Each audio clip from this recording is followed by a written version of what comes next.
Hello and welcome to our next session on leveraging hospitality technology and how to innovate, promising the innovation space for 2022. It's a topic which certainly isn't new, though if you look at the traction that it has gained over the last year and a half due to COVID and the changes in business plans, guest experiences, and long-term strategies for hotels and restaurants, or hospitality for that matter in general, it is a space that is going to revolutionize the industries.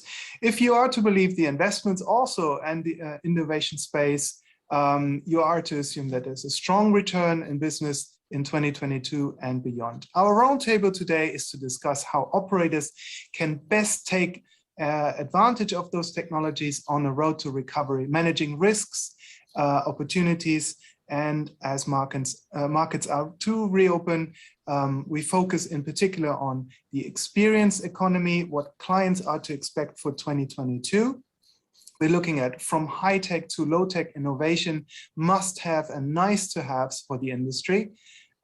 We certainly look at sustainability. That's some topic that has been around for a long time, but equally now finds more traction with COP26 just concluding. And also at service tech, but without losing the human touch.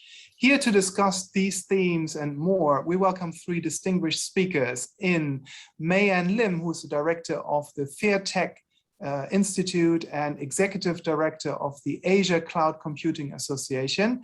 She has an extensive experience in technology policy development, such as data governance, policies, digital economy, emerging technologies, and cyber tech. We are keen to hear from her about the cloud and how it will empower the industry moving forward. We have Ian Wilson, the CEO of Wilson Innovation Lab, the company which mentors promising startups and provides consulting services to both the industry and governments with a particular proficiency in using data, analytics, automation, and culture to achieve competitive advantages in complex operations. Also, Nicholas, known as Nick Cox, is the founder and managing partner of Velocity Ventures, which focuses on promising hospitality and tourism tech companies, especially in Southeast Asia. He has over 3 decades of experience as a CEO, board leader, and professional investor in successful entrepreneurs in Asia. Welcome to you. Thank you. Great to be here. Wonderful. Great. I would like to start the discussion today, actually, just with a statement, and I would like to see if you agree or disagree with it. Mei-Ann, maybe we start with you. Is COVID is leading to an inflation of prices as well as services. Technology can be either counteracting this trend or accelerate it. Would you agree, disagree, or what are your thoughts on that?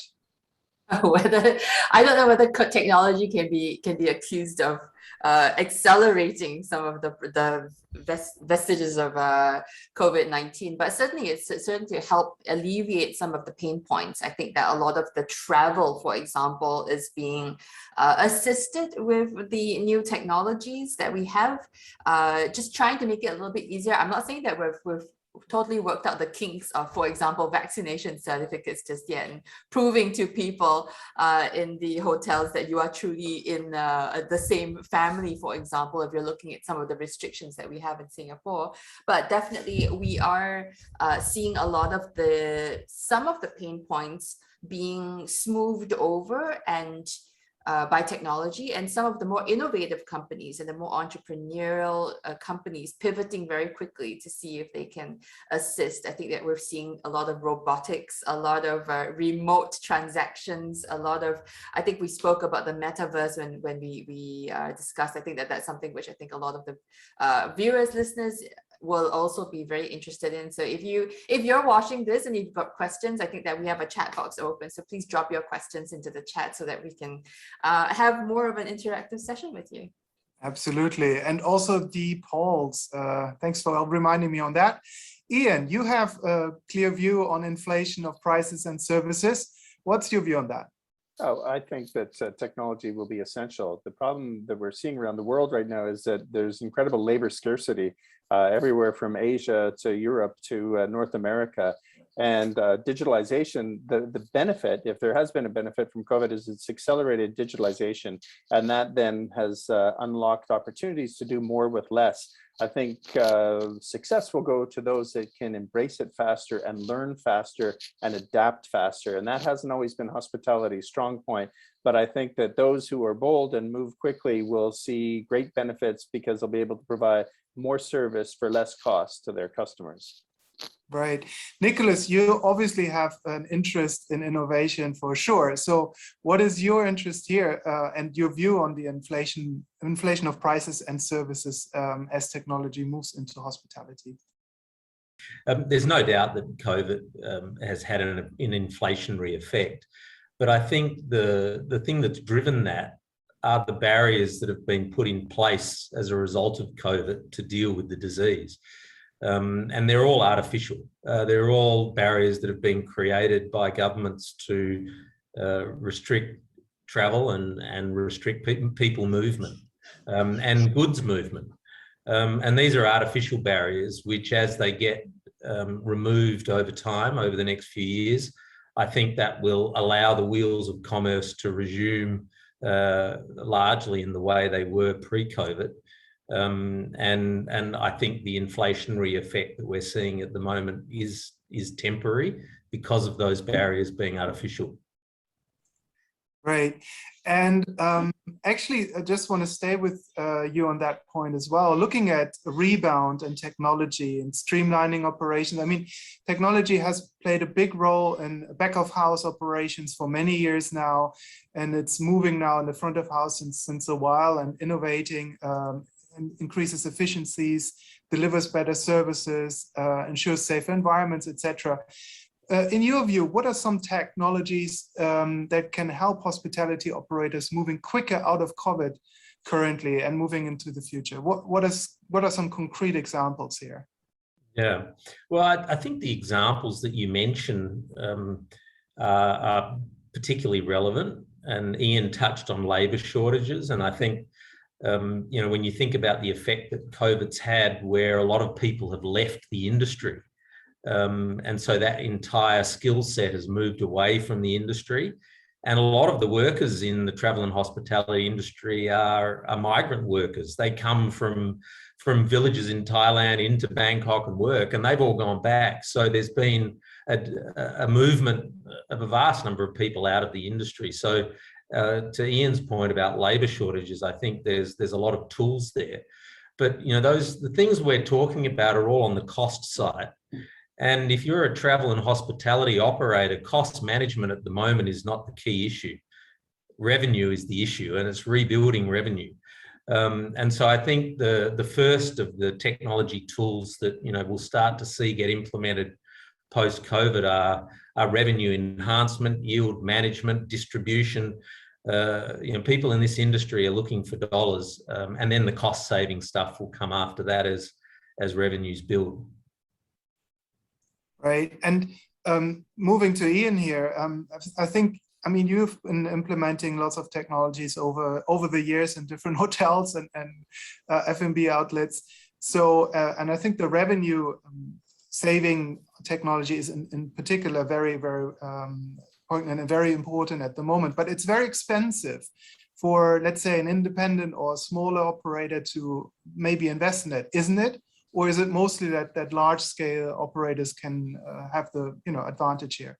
I think the revenue generating technology actually has been made extremely approachable for most hotels, and it's probably the most developed in the industry.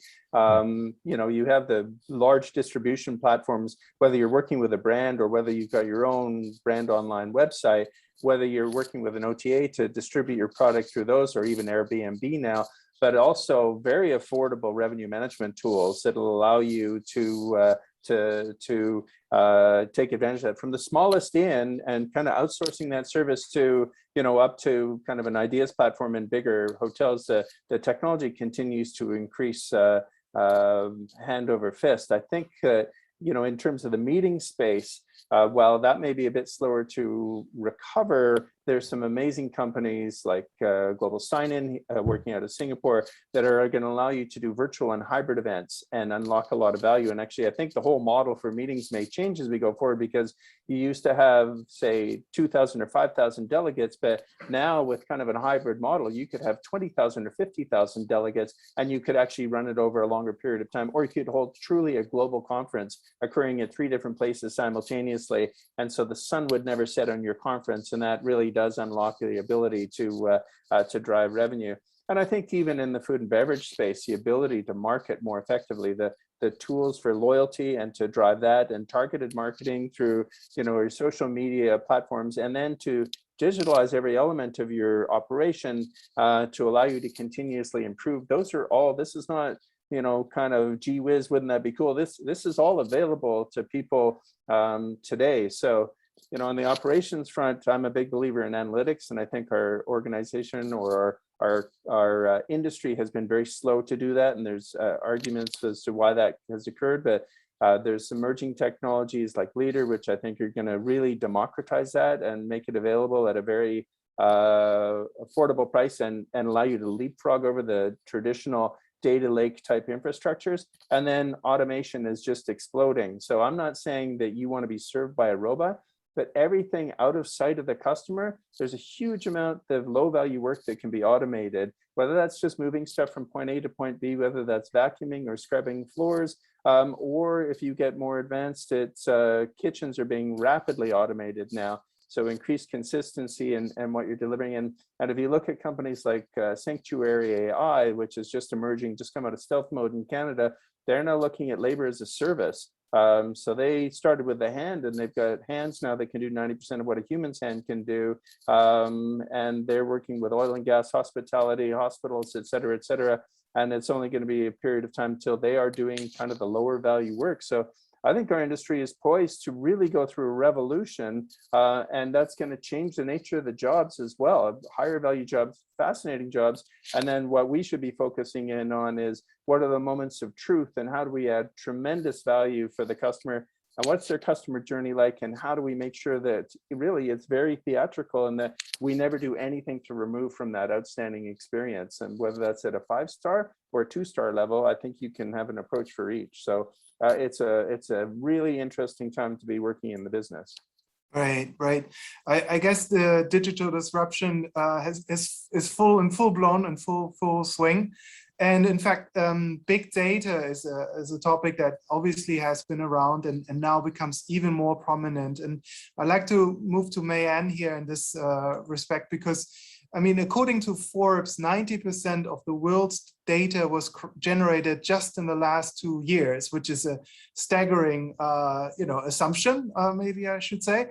But equally, so it helps maybe to redefine what customers really want, or us to understand what customers really need. So my question would be, what role will cloud infrastructure play in the recovery of hospitality and tourism?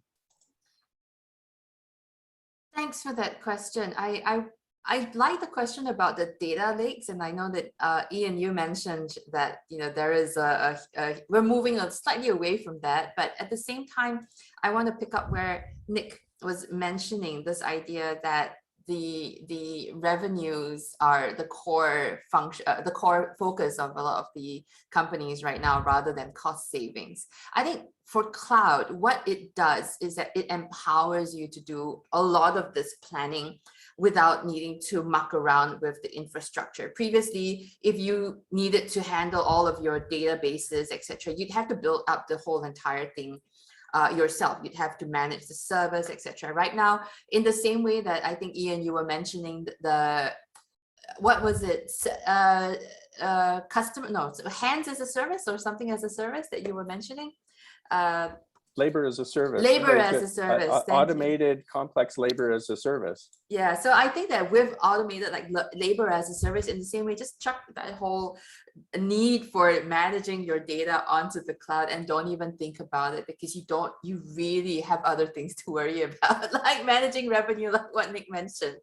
I think that a lot of times The tricky bit is getting a vendor that you trust and who knows what you need, because I feel that there is a delicate balance right now with the need to collect more and more data and the need to analyze it. So right now, what I'm observing from at least my friends' behavior is, because of the reduced number of people that are going to be in the hospitality business in general, as well as the visitors in, for example, a hotel or a group tour or anything like that, you tend to expect a little bit of higher customer service. And that's an unusual thing, because you're talking about automated hands and data lakes and everything that's empowered by cloud. And you expect it to be automated, and yet at the same time, it's not quite going to be as automated as you need it to be, because you do need to give that personal touch. So what's that? How do you balance that? And I think that that's where your data analysts and the way that you structure a lot of the work that's on cloud and the infrastructure on cloud is going to come into play. I'd really love to hear from Ian and Nick on this, because this is my opinion and this is what I'm observing. I just had a conversation yesterday with my friend who had to book a ticket to London from Singapore, and they tried calling into the hotline, and the hotline said, "I'm sorry, we are overwhelmed with response with helping people right now." And we were shooting the breeze over why this was the case. It could be that right now on the helplines, the queries are getting more complex because of the need for untying and understanding all of the travel lanes and vaccination certificates that you need. So the average time and the complexity of your customers is probably going to increase. And I'm assuming that this is going to be the case. It is the case right now. But I'd love to check it against Ian and Nick. Right. Sure, I mean, I'll go first, Nick, and then feel free after me. You put a lot there. I think that several things. One, I think that the business really needs to move more towards the best model of hospitality, which is your own home.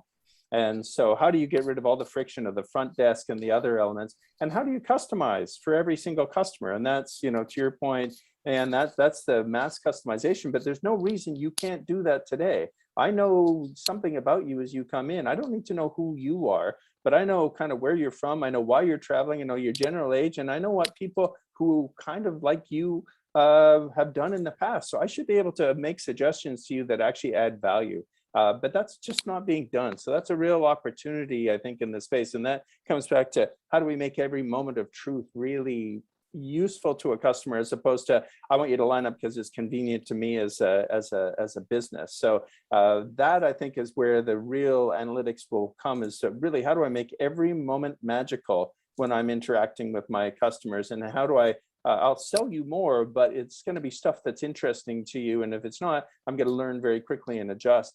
Now, to Mayan's point about, the demand and what's going on, I think you probably have two things. One probably is, still shortness of staff, because everyone's been cut very deeply and is a bit reluctant to suddenly staff up till they're sure that it's there.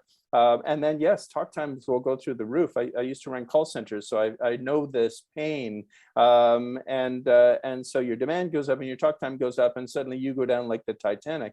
I think that there's also, though, technologies that can help a great deal in that space. So if you look at companies like Poly AI, which has built their whole natural language processing on conversational as opposed to written language, they are very intuitive. And you have companies, particularly restaurant, but also increasingly in other spaces, doing reservations and other elements through their technology. So you always want to make sure there's a human in the background. But would you mind, rather than waiting 35 minutes on hold, if you spoke to an AI generated engine that can answer 85% of what your question is, and then even if you have to go to a human afterwards, if it was for the last 15% of whatever your transaction was. So I think that there's an awful lot that will come and evolve in that space, particularly in the call center space, because I believe that it is the most likely job to be fully automated in the near future. And so you'll see leaps and bounds or further increases in this space. And to Mayan's point, you're probably going to have all of your switchboards in the cloud, so that you can actually do this incredibly efficiently and aggregate calls from multiple different properties in one place to add better service, but also increase efficiency. Nick, what are your thoughts? On the data front, yeah, we've worked with a couple of companies. Leader, who you're working with, Zetlin is another. And I think one of the interesting themes we're seeing in terms of data is the ability to draw it from multiple sources. And there's a number of companies that have come to Velocity who are building platforms that take multiple sources of data and provide insight and predictions. So you've got a company by the name of Zetlin who's helping airports manage the demand through airports by looking at things like weather patterns, looking at cargo movements and demands of online shopping, which then drives cargo flights, and pulling these multiple sources of information together. And then allowing the airport to manage labour and other resources based on demand prediction. So I think that multiple source of data revolution, I think, is something that will be quite pervasive over the next few years. Right. We speak a lot about the user and guest experience here because data obviously analyzes everything they're doing. And we had earlier a short, brief conversation about the new buzzword, which is here, the metaverse, basically a combination of multiple elements of technology, including VR, AR, video, where users just live in a digital universe as such. Is the metaverse what we should expect also in hospitality within the next 5 to 10 years? Or how can hospitality use it to improve the guest experience? I'd like to give this to Ian maybe to start off with, but actually I'd like to hear from everyone because it's promising to be a revolution in marketing and many other aspects too. But the question also revolves around who is the guest, who is the customer, and what is the product? Is the customer the product, or does it change? You know, so Ian, I'll move it over to you first. Well, and I wish I had all the answers because I so often become a very wealthy fellow. But you know, I think that this is an absolutely fascinating space. I've had the pleasure of working with a company, which I was telling you before, called Buzz AR, and what they've done is they started by doing wayfinding, driven by AR, which would allow you to navigate. They would guide you through spaces with an avatar, and they could market to you or make information available to you. If you're thinking about a tourism destination, they could make all of the information about all of the elements you were seeing around you available to you. They could also know you've been walking for 2 hours and you might be thirsty and there's a store around the corner, and I could suggest that to you as well.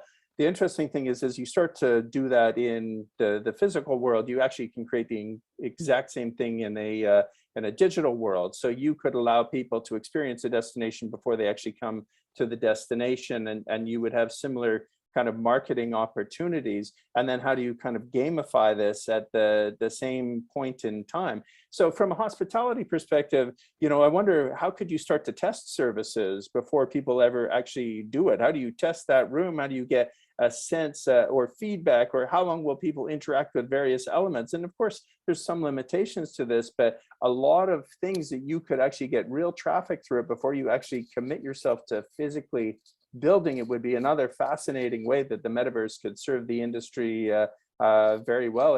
And you know, I dare say that it will be only a matter of time till I start to understand you as a customer online and offline, in the metaverse and off the metaverse, and what are your whims and what do you like. And so you know, I'm starting to wander into quantum physics here, but if you look at parallel universes, how many different planes are people going to exist in, and how do I offer you the right services, and what are the implications for a hospitality or other business as you start to think in these other spaces about what are you going to offer for value, because there's certainly going to be a rush to monetize in these kind of virtual spaces as well. So it's a fascinating area to look at and to contemplate, and probably need a few beers to kind of really get to the depth of it.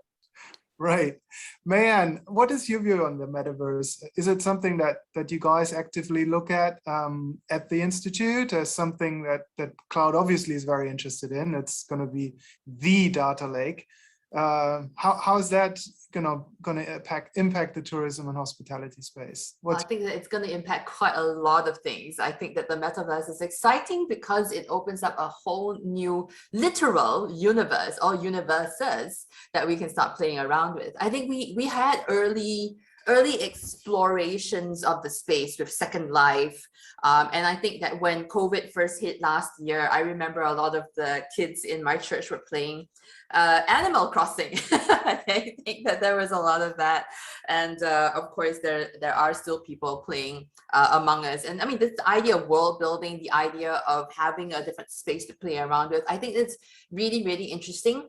And I think that the virtual experience, obviously it can't really replace the real experience, but in lieu of that, are there different kinds of activities and things that we could possibly do for an interactive experience to be built? I think, yes, there is. In terms of what cloud is doing to support this, cloud has always been supportive of any sort of new technologies. You would need definitely more infrastructure. You'd need bandwidth. So a lot of the basic infrastructure, I wouldn't go into that, but we'll need to start to consider things which are very much part of the cloud computing and technology world. For example, the chips. We do have a global chip shortage right now. Are we going to be able to build the metaverse in time alongside with this chip shortage? At the same time, we have got an IPv4 and IPv6 migration. If you're wearing, for example, a haptic glove, and that glove has about 50 points where you want, if let's say I want to shake Ian's hand, and he's got a haptic glove that has 50 points as well, and we're going to be starting to shake hands. Every single one of those 50 points has an IP address. Now, are we running out of IP addresses? Do you have enough in your country, in every single one of, for example, your hotels? Do you have the ability to support haptic gloves times 2, a virtual reality headset in every single one of the room times 4 people in the room, for example, if you're having a family of 4? And that's a question which I can't really answer, because I think that it's in the near future, but not so close that right now I can answer it for every single country. But we're looking at definite shortages when it comes to technology and the infrastructure to support it. However, is the technology ready to do it? I think the answer is yes. I think that there's again a little bit of a balancing act that needs to be done with resource allocation. But I'm really excited to see where things are going to be taking us. And I'm not sure if application wise, I'm really keen to hear from Nick and Ian in terms of applications. Have you seen some of this being explored around with? I've seen it with entrepreneurs. I've seen it with some innovative technologies, but in terms of the take up, I'm not so sure. What's your take on it? I like to actually address that too, because we see, and we're talking about hospitality 4.0 here, everything is interconnected. We see this happening already, like in different hotels in New York or from Alibaba, which are completely automated spaces. Is that the future of hospitality? Or is this just for the Gen Zs out there? Is that something that that you believe is will have the largest impact on hospitality in general, like this connectivity, or is it some other technology that will be the disruptor? The fully automated hotel, I think, is something that has an appeal to a certain customer group, but not all. And I think that, you know, you're starting to see brands emerge, and I think Yotel would be one that's well known in Singapore, where, you know, it's a kiosk check-in, it's a robot delivery of room service, and very few customer to staff interactions take place. But I think there's still very much a place for the sort of full service property, certainly in the Asia Pacific, and particularly at the higher end of the spectrum. So I think we'll continue to see sort of brands pursue different strategies, and some of those will be a pure digital strategy. But it's a hard thing to do, to differentiate yourself when everything takes place through a digital interface. Service has always been a big differentiator in the hospitality industry, and you know, Singapore Airlines and the big 5-star hotel chains have built their reputation on, and their brands on the back of great service. And if you take that away and it happens entirely through a digital interface, It's a question about whether those guys can continue to deliver that kind of brand experience through that environment. And I would say no, that won't happen. I think it'll continue at the top end to be a customer-facing thing, but a different type of brand will emerge, which is a digital one. Right. I guess, Ian, you're eager to answer that as well. Yeah, I mean, Over to you. Nick is exactly right. There will be a class of hotels that emerges that way, though. I would argue, how much of the service, quote unquote, that we get today is real service, and how much is just us adhering to what is required by the hotel.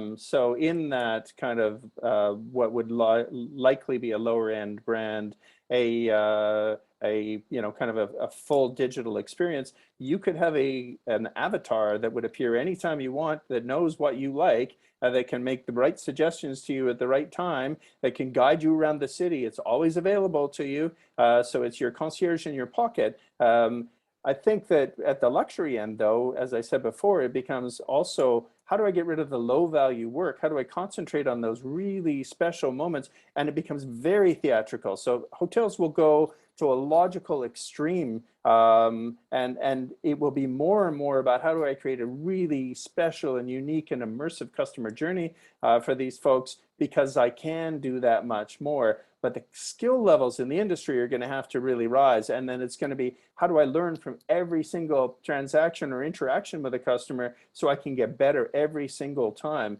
And so you really are starting to do things like, I'm training my staff, but I'm keeping 30% as a control group, and I'm going to see that I get better responses from the group that was trained, or the fact that the group that wasn't trained. Or I did special customer touch A for this group of people in the room, but I didn't do it for the control group. Which one had a bigger impact? And so you get the organization will become flatter. It will become much more agile, and decision making has to become much lower and closer to the customer in order to be able to iterate really fast and improve relentlessly. So the model, the command and control model that goes back since time began, based on the military and hospitality, which essentially assumes that everyone's an idiot, has got to go as we move forward. And we're going to have to be able to upskill our people and really help them get better and better and better at being amazing at delivering on customer service, and coach them constantly about how they do that better. Well, it's not just about the skills level on that in terms of decentralization of that, but it's also allowing your staff to think about new solutions, right? So I don't know about you guys, but when I visit a new city, because I'm a woman, so I want to make sure that I know where I'm going. So I tend to use the map function on web servers, and then just walk around the city a little bit just to check out where the coffee spots are. And I think that if that could be an immersive experience, and I think that if the hotel that I was staying in would allow me to do that, I think that would be fantastic, because they're the ones that know the localities, right? They're the ones who know next door it's a good coffee space. And related to that, I mean, the MICE industry, right? You have people like myself, we hold a lot of events, and I would really like to see, for example, how the ballroom is set up, etc. And I think that having that staff trained up to think through what the customer needs, I think that's the other upskilling that I would be looking for as well, beyond the military command and control structure that you mentioned. Well, and of course you could walk, meetings are a great place for the metaverse or for kind of a digital platform, because you can walk everyone through all of the space. What do you want to make it look like? Let's test it. Let's try that. Let's, how do we do it? Think about the ability to upsell people too. It'd be tremendous once you start to get a taste of what your event could be, and you take it away and it's just not quite so good. And the more immersive you make that, the more powerful that kind of an interaction becomes. And I think the other thing that really happens is you start to get kind of this combined hybrid space for meetings, as you're alluding to, is I also start to understand a lot more about everyone who attends. So I can, I've worked with companies in this space. I've kind of consulted with them, and the ability to understand what engages your viewers, about what is a good speaker and what is not a good speaker, about when people start to log off, about what the magic time is to present the right material at the right point, all of those kind of things. But as soon as you start to move into a bit more of a hybrid environment, you get profound insights that you just don't get in a purely physical experience. I would like to touch on something that Mayanne and I think we all spoke about, namely the empowerment through technology, but it goes very much together with privacy or privacy as well. So there's a lot of concerns who will be ending up being the product. And as you mentioned, Ian, there's a lot of upselling possibilities, but do I really want that? And Nick, you mentioned that clearly. Hospitality is there as a service industry first and foremost, and it used to be like that, and it always has been. And there will be different products that will be developed for different markets, but others, it's still a front-facing industry. So Mayanne, privacy and cloud, that goes together, doesn't it? How can consumers protect themselves if they go to, in the future, into an automated environment or in a hotel room with an Alexa around? Do I really want that? How do I protect myself? Well, I think privacy and life in general is going to be the case here. I don't think that it's just specifically for cloud itself. I think that there is, again, going to have to be a discussion and a balance between privacy and what you want known and the customization that needs to happen and you want to happen when you're in the hospitality industry. One of my best friends is the chef in a Michelin star restaurant, and every day they get a briefing of who's actually going to be coming to the restaurant. And it's still very manual because they know their customers, and this is just based on the restaurant manager's knowledge of this person's preferences. Now, how much do you automate that? I think it's going to be the key, because there is a uncanny valley where it stops being customization and it starts being creepy. So we need to make sure that we can balance that a little bit. Where I view the whole industry, not just the hospitality industry, but the privacy industry, where I see us tackling this is that we're soon going to have public profiles and private profiles. And then for the example that you put to us, Carl, the idea of the Alexa in the room, I think that a lot of permissions, therefore, are going to be needing to be asked of customers before you step in. That sensitivity, that understanding is going to be a marketing and selling point. So is there a solution right now to the customer becoming the product? I don't have a solution for that because big tech doesn't have a solution for that at this point in time. I can see that there are movements to be more sensitive to it. I can see that customers do appreciate it when privacy is attempted to be, protected.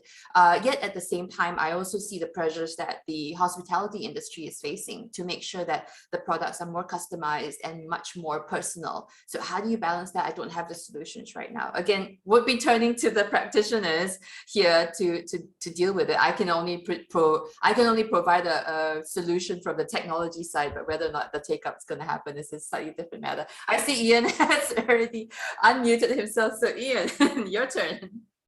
I mean, I think the luxury service has always been about great customization, and I know you and I know the things that you like, and I anticipate what you need and I give it to you. I think when you start missing, when you're not providing relevant recommendations to your customer, that's when it becomes annoying, or you stop adding value. So we're doing this, we're all living this today with Amazon or every website we go on, and we don't mind if they're telling us things that have value to us, but it becomes annoying if we feel like we're being spammed. So that's kind of the line that has to be crossed. Are we the product? Well, I think maybe a little bit, but candidly, a lot of it is about, once again, going back to your own home or the model that I just held up, which is, how do I add real value to you? If you're only trying to sell me something, I get really sick of you quickly. But if you're also saying, there's all this cool stuff going on in the city, and I realize that might take you out of my hotel, but it's something that I think would be really neat for you, or these kind of events or other things, then that has real utility for a customer. And I think that's how you build value with them. So, maybe it's 50-50 or 40% selling and 60% doing other things. And it's not the same thing over and over. And then it's learning. Oh, they didn't go for that, but they went and did something else. How do I learn from that? And it doesn't have to be down to an actual personal level. You just build personas for people and say, people who kind of look like you seem to like these things. So I can probably, that's more than knowing about you, because I probably don't have all that data on you. That's how I can actually start to make relevant recommendations to you. Right. So. Maybe it's my Germanness that is a bit too concerned about AI and the automation part, and biases that are programmed into it, knowingly or unknowingly. However, I would like to move the topic now to another theme, which is very important, sustainability. And this is always going hand in hand with technology and innovation, mostly innovation as well.